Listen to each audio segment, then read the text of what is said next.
पवित्र श्री पंचमी सरस्वती पूजा आई अवसर रे आज पवित्र दिन हूँ भक्त कवि मधुसूदन राउतर जन्मदिन आई अवसर रे तांकरी द्वारा जो लेखा जाइथिबा जो वर्णबोध से वर्णबोध को नूतन संस्करण हिसाब रे पुनर्बार आउतरे आज ये बही आज छपा गला मुद्रण करा गला एवं पिला मानू यही वर्णबोध को किभली भाव में समाने ये आधार रे पाठ पढ़ी संपूर्ण भाव में समाने ओडिया भाषा एवं ओडिया वर्णबोध को समाने स्वतंत्रता देकर आगे को जापारे बड़ा कथा हूँ कि जो वर्णबोध श्री मधुसूदन राव अच्छी से छबिल मधु वर्णबोध किसी दिन पूर्व जो आम पढ़ुल आज खाली वर्णबोध लिखाही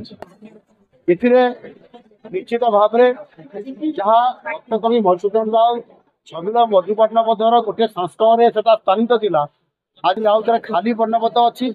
एवं से गोटे बिराड़ी से बसीबार चित्र थिला आज गोटे हरिण से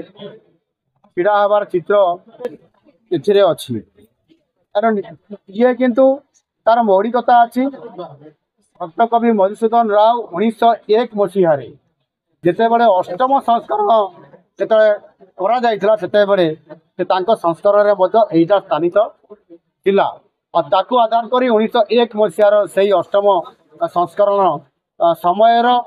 से चित्र को पुनर्भाव में स्थापित कराई तेणुक निश्चित भाव में ये कौन प्रकार तार मौलिकता को आम एपट सेपट कराना से तार ओडिया अस्मिता और मौलिकता बजाई रखा जाए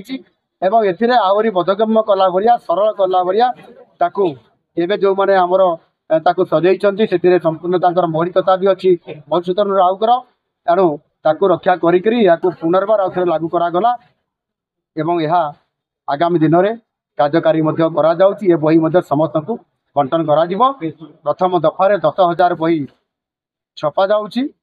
एवं आवश्यक अनुसार पुनर्बार आउे बही छपा एवं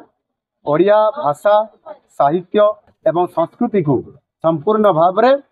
यही वर्णबोधर ताहार आरंभ हो आगामी दिन में